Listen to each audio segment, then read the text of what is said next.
والصلاة والسلام على رسوله الأمين وعلى آله وصحبه أجمعين أما بعد. وعن أبي هريرة رضي الله عنه قال قال رسول الله صلى الله عليه وسلم: التسبيح للرجال والتصفيق للنساء، متفق عليه. زاد مسلم في الصلاة.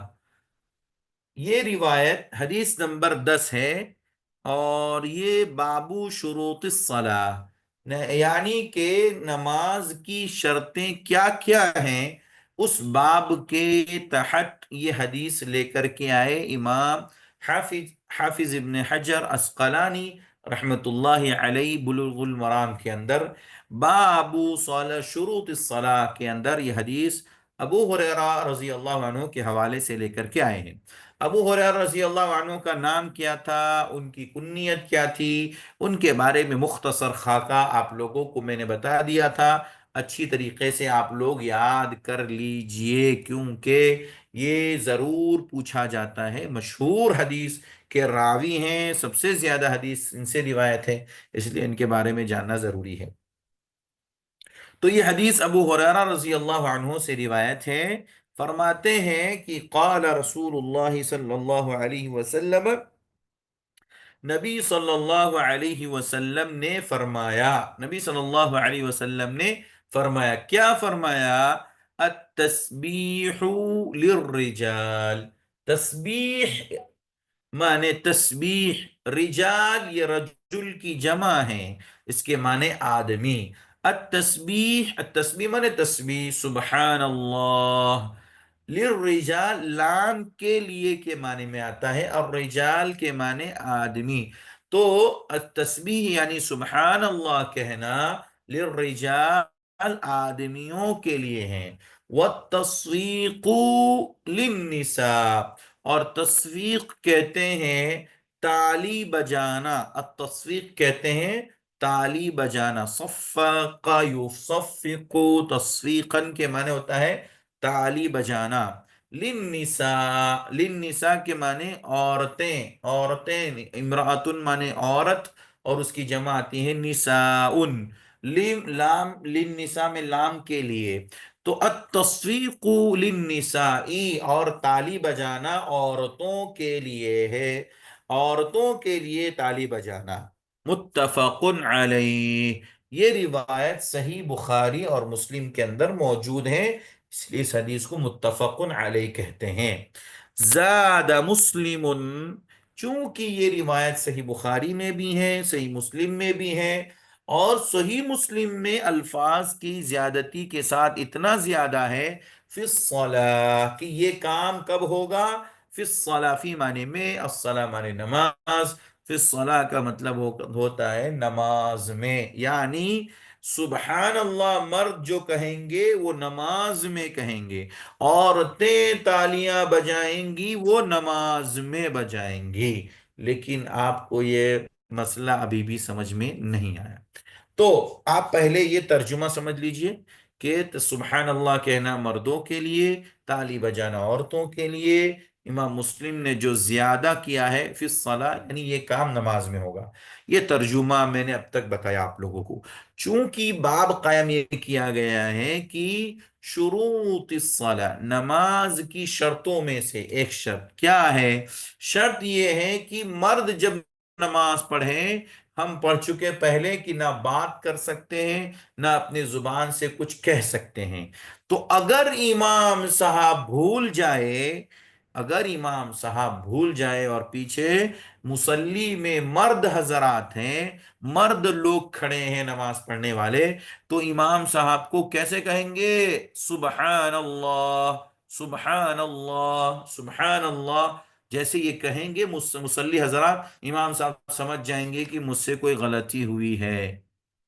اگر مرد حضرات نہیں ہیں، کوئی امام ہے، عورتوں میں ہی سمجھ لیجیے، عورتیں بھی امامت کرتی ہیں، اگر عورت ہے اور نماز پڑھنے والی بھی عورتیں ہی ہیں، تو اب کوئی امام عورت ہے اور وہ عورت بھول گئی، وہ امام بھول گئی کچھ نماز میں، تو پیچھے کھڑی جو عورتیں ہیں وہ اب کیسے بولیں گی کہ آپ بھول گئے؟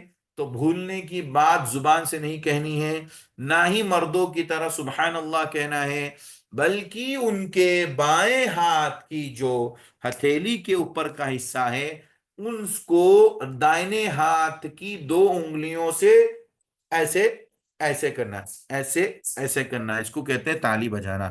دو ہاتھوں سے تالی بجانا نہیں ہے، یہ ایسے ایسے کرنا ہے، اس کو کہتے ہیں تالی بجانا۔ تو اس کو دو انگلیوں سے بائیں ہاتھ پر مارنا ہے، بس اس طرح کی اگر آواز آ جائے تو اس سے امام عورت سمجھ جائیں گی کہ مجھ سے کوئی غلطی ہوئی ہے۔ تو یہ نماز کی شرطیں ہیں کہ نماز میں ہم باتیں نہیں کریں گے، نماز میں کلام نہیں کریں گے، نماز میں امام صاحب اگر بھول جائیں تو زبان سے بول کر کے نہیں کہیں گے امام صاحب آپ بھول گئے، 4 رکعت کی بجائے 5 پڑھا دیے، 4 کی بجائے 3 پڑھا دیے، ایک رکوع چھوٹ گیا، ایک سجدہ چھوٹ گیا، امام صاحب فلاں چیز چھوٹ گئی، ایسا نہیں بولیں گے۔ یہ بولنا صحیح نہیں ہے، نہ مرد بولیں گے نہ عورتیں بولیں گی۔ اسی لیے امام مسلم نے کیا کہا، فی الصلاۃ، یعنی یہ جو کام کریں گے مرد حضرات نماز میں سبحان اللہ، اور نماز ہی میں عورتیں جو تالیاں بجائیں گی وہ نماز کی حالت میں ہوں گی، غیر نماز میں نماز کے علاوہ ہو تو پھر وہ تو کوئی مسئلہ ہی نہیں ہے۔ تو یہاں پر جو بتایا گیا وہ یہی بتایا جا رہا ہے کہ اگر نہ تو باب اور حدیث سے تعلق کیا ہوا کہ شرط یہ ہے کہ نماز میں بات کرنا منع ہے، تو پھر اگر امام بھول جائے تو پھر کیا کریں گے؟ تو امام اگر بھول جائے تو مرد حضرات پیچھے کھڑے ہیں تو وہ سبحان اللہ کہہ کر کے امام صاحب کو یاد دلائیں گے، اور اگر عورتیں پیچھے کھڑی ہیں تو وہ تصفیق یعنی کہ تالی بجا کر، یعنی دو ہاتھ، ایک ہاتھ کی دو انگلیوں کو دو انگلیوں کو بائیں ہاتھ پر مارے گی، بائیں ہاتھ پر مار کر کے بتائے گی کہ آپ بھول گئے ہیں امام صاحب، آپ سے غلطی ہوئی ہے، یہ بتانا مقصود ہوگا، بات نہیں کریں گے۔ تو یہ شروط الصلاح میں لانے کا مقصد ہے۔ اب حدیث کا مفہوم سمجھ لیا آپ نے، اب اس کے مسائل ذکر کر رہے ہیں۔ کہتے ہیں اس حدیث سے معلوم ہوتا ہے، پہلا مسئلہ، اس حدیث سے معلوم ہوتا ہے کہ اگر دوران نماز امام بھول جائے، درمیانی نماز، نماز کے بیچ میں اگر امام بھول جائے اسے لقمہ دینا ہو تو مرد حضرات سبحان اللہ کہہ کر کے اسے توجہ کریں گے، متوجہ کریں گے، سبحان اللہ کہہ کر کے اس کی طرف متوجہ کریں گے۔ اور عورتیں ہوں گی تو عورتیں تالی بجائیں گی، ایک ہاتھ دوسرے ہاتھ پر ماریں گی۔ عورتوں کو صرف تالی بجانے کا طریقہ غالباً اس لیے سکھایا گیا کہ ان کی آواز غیر مرد نہ سنے، غیر مرد نہ سنے۔ ایک مسئلہ تو یہ عورتوں کو تالی بجانے کے لیے کیوں کہا گیا؟ اگر وہ عورتوں کے پیچھے ہیں یا مردوں کے پیچھے ہیں اور نماز پڑھ رہے ہیں، عورتیں اپنی نماز پڑھ رہی ہیں جماعت کے ساتھ، امام چاہے مرد ہو یا عورت اگر ان کے پیچھے ہیں تو پھر عورتیں اگر امام صاحب بھول جائیں تو کیا کہیں گی؟ تالیاں بجائیں۔ کیوں کہا گیا تالی بجانے کے لیے؟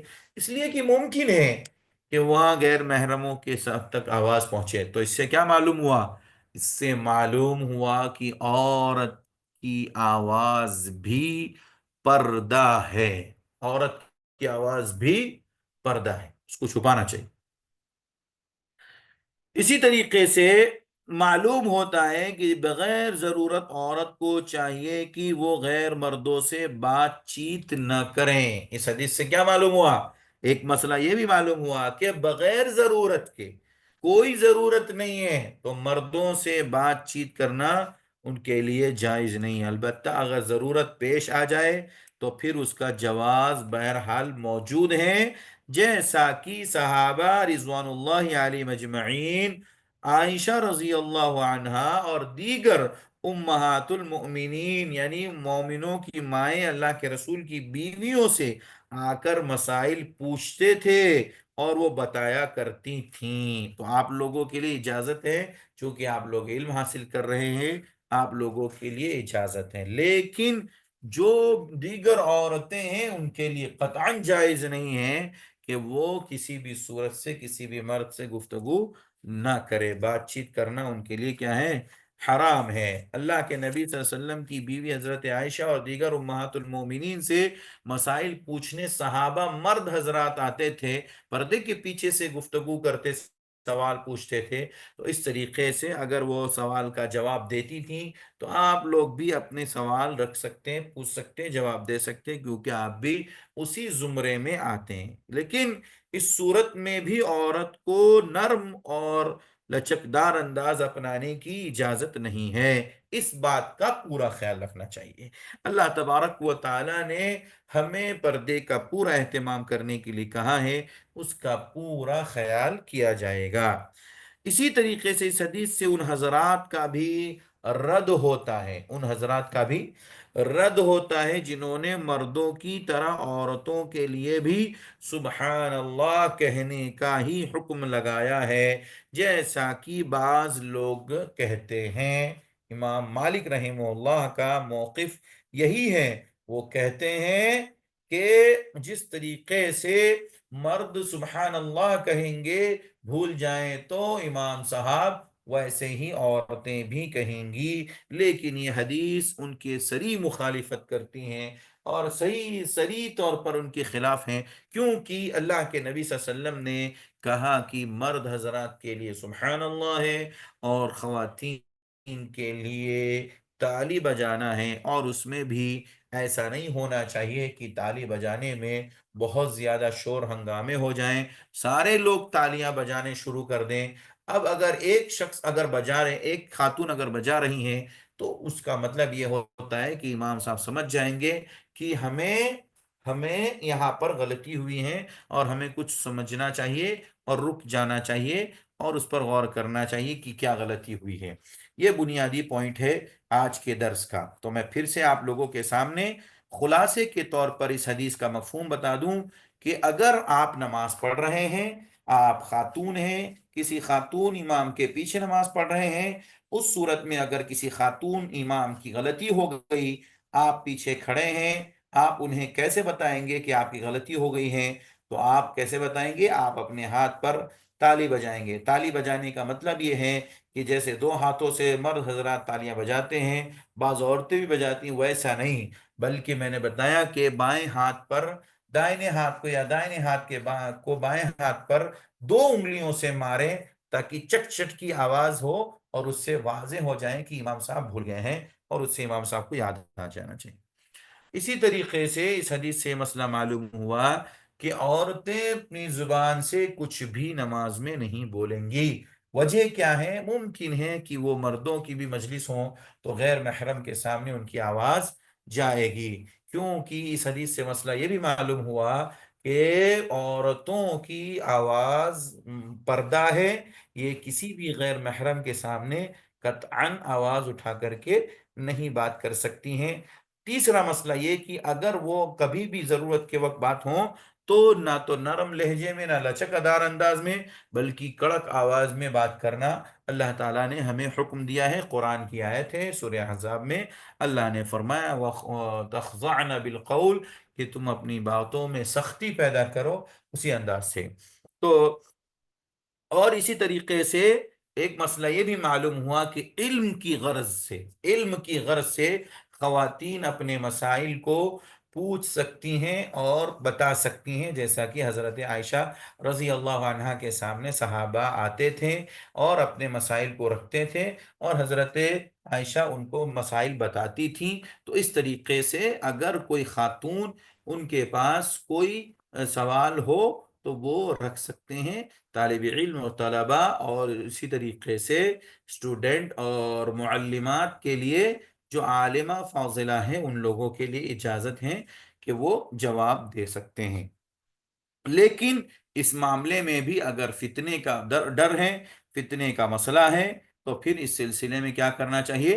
احتیاط کرنا چاہیے، بچاؤ کا راستہ اختیار کرنا چاہیے۔ اسی طریقے سے اس حدیث سے ایک مسئلہ یہ بھی معلوم ہوا کہ جو حضرات کہتے ہیں کہ مرد و خواتین کی نماز میں کوئی فرق نہیں ہے، تو جس طریقے سے کوئی فرق نہیں، تو مرد حضرات جس طریقے سے سبحان اللہ کہتے ہیں ویسے عورتوں کو بھی سبحان اللہ کہنا چاہیے۔ تو یہ حدیث ان کے رد میں ہے کہ نہیں، عورتوں کو صرف تالی ہی بجانا ہے، اور مرد حضرات سے سبحان اللہ کہیں گے۔ آپ کے ذہن میں ایک اشکال پیدا ہو سکتا ہے، ایک سوال ذہن میں آ رہا ہوگا کہ بھئی جب عورتوں کی تالی بجانے کے لیے اس لیے کہا کہ ان کے عورت کا کی آواز پردہ ہے، تو غیر محرم جب ہے ہی نہیں، صرف عورتوں ہی کی جماعت ہو رہی ہوں، عورت ہی امام ہو، خاتون ہی امام ہو، تو پھر وہاں پر کیا کریں گے؟ وہاں پر ہم بولیں گے یا پھر وہاں پہ بھی تالیاں بجائیں گے؟ تو وہی مسئلہ تو یہاں ذکر کیا جا رہا ہے۔ امام مالک رحمہ اللہ کا موقف یہ ہے کہ عورتیں وہاں پر سبحان اللہ کہیں گی، تو اس کا رد حدیث میں صاف لفظوں میں کہہ دیا گیا۔ اگر ایسا ہوتا تو اللہ کے نبی صلی اللہ علیہ وسلم اس کی وضاحت کرتے، لیکن اللہ کے نبی صلی اللہ علیہ وسلم نے صاف کر دیا کہ عورتوں کے لیے صرف تالیاں بجانا ہے، مرد حضرات کے لیے تسبیح ہے۔ تو یہ بات بنیادی طور پر آپ لوگ یاد رکھیں گے۔ یہ خلاصہ آج کی حدیث کا ہے جو میں نے آپ کے سامنے رکھا ہے۔ اور اس حدیث سے یہ معلوم ہوا کہ مرد حضرات سبحان اللہ کہہ کر کے یہ بھی اپنی آواز کو اتنا بلند نہ کر لیں یا کئی لوگ اس معاملے میں شریک نہ ہو جائیں، بلکہ ایک فرد اگر کہہ دیں، اس سے یاد دہانی ہو جائے ان کو، تو کافی ہو جائے گا۔ ورنہ مسلسل کہنے کی صورت میں پھر وہ ہنگامہ ہو جائے گا، شور کی کیفیت ہو جائیں گی، اور اس کے بعد بنیادی طور پر جو اصل فائدہ ہونا چاہیے تھا اس کی بجائے نقصان ہونے لگے گا، یعنی لوگ زیادہ سے زیادہ شور کرنے لگیں گے، آواز اٹھ جائے گی۔ لہذا کم سے کم لوگ یا ایک دو لوگ اگر بولیں جو امام کے بالکل قریب ہیں، اطلاع دے دیں، تو یہ کافی ہو جائے گا۔ جی، تو یہ آج کی حدیث کا خلاصہ آپ کے سامنے رکھا گیا۔ آگے کی حدیث شروع کیجئے۔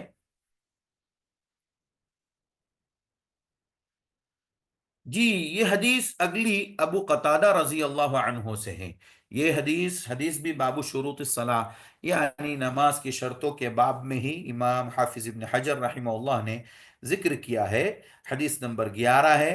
ابو قتادہ رضی اللہ عنہ سے روایت ہے، کان رسول اللہ صلی اللہ علیہ وسلم یصلی، نبی کریم صلی اللہ علیہ وسلم، کانا مانے تھا۔ اب کانا جب فعل مضارع پر آتا ہے، کانا یصلی، کانا یسکن، کانا یدخل، تو اس کے معنی ہوتے کنٹینیو کے۔ کانا رسول اللہ صلی اللہ علیہ وسلم یصلی، نبی کریم صلی اللہ علیہ وسلم نماز پڑھتے تھے۔ صلی اللہ علیہ وسلم مانے نماز پڑھنا، پڑھانا یا پڑھنا، نماز پڑھاتے رہتے تھے۔ وہ ہوا، اس حال میں کہ وہ ہوا مانے نبی کریم صلی اللہ علیہ وسلم کی طرف لوٹ رہے، وہ اللہ کے نبی حامل، اٹھانے والے ہوتے تھے۔ حمل مانے اٹھانا، حامل مانے اٹھانے والے، اس حال میں کہ اللہ کے نبی اٹھانے والے ہوتے تھے، یعنی اٹھائے ہوئے ہوتے تھے۔ امامت بنت زینب، امامہ بنت زینب، نبی صلی اللہ علیہ وسلم کی نواسی کا نام امامہ تھا، جو زینب رضی اللہ عنہا کی بیٹی تھی۔ اللہ کے نبی صلی اللہ علیہ وسلم ان کو اٹھائے ہوئے ہوتے تھے۔ فَإِذَا سَجَدَ، فَإِذَا پس، فا مانے پس، اذا مانے جب، سجدہ مانے سجدہ کرنا، جب نبی صلی اللہ علیہ وسلم سجدہ کرتے، وضعها، وضع کے مانے رکھنا، اتار دینا، وضعها، ہا کی ضمیر لوٹ رہی امامہ بنت زینب کی طرف، تو اللہ کے نبی صلی اللہ علیہ وسلم امامہ رضی اللہ عنہا کو نیچے اتار دیتے۔ وَإِذَا قَامَ، اور قامہ کے معنی اٹھنا، کھڑے ہونا، وَإِذَا اور جب، قامہ معنی اٹھنا، اور جب اللہ کے نبی کھڑے ہوتے، حملها، حملہ معنی اٹھانا، ہا کی ضمیر امامہ کی طرف، تو اللہ کے نبی صلی اللہ علیہ وسلم امامہ رضی اللہ عنہا کو اٹھا لیتے تھے۔ یہ روایت فہو متفق علیہ، حدیث صحیح بخاری اور صحیح مسلم کے اندر موجود ہے۔ ولی مسلم، امام مسلم میں تھوڑا سا، امام مسلم رحمہ اللہ نے تھوڑا سا اضافہ کیا ہے اس حدیث کے اندر، کیا؟ وَهُوَ يَؤُمُّ النَّاسَ فِي الْمَسْجِدِ، وَهُوَ اور وہ، نبی صلی اللہ علیہ وسلم، ہو کی ضمیر، ہو کی ضمیر نبی صلی اللہ علیہ وسلم کی طرف لوٹ رہی ہے۔ اما یؤم، یؤم کے معنی امامت کرانا، وَهُوَ يَؤُمُّ النَّاسَ، اس حال میں کہ اللہ کے نبی صلی اللہ علیہ وسلم لوگوں کی امامت کرتے تھے۔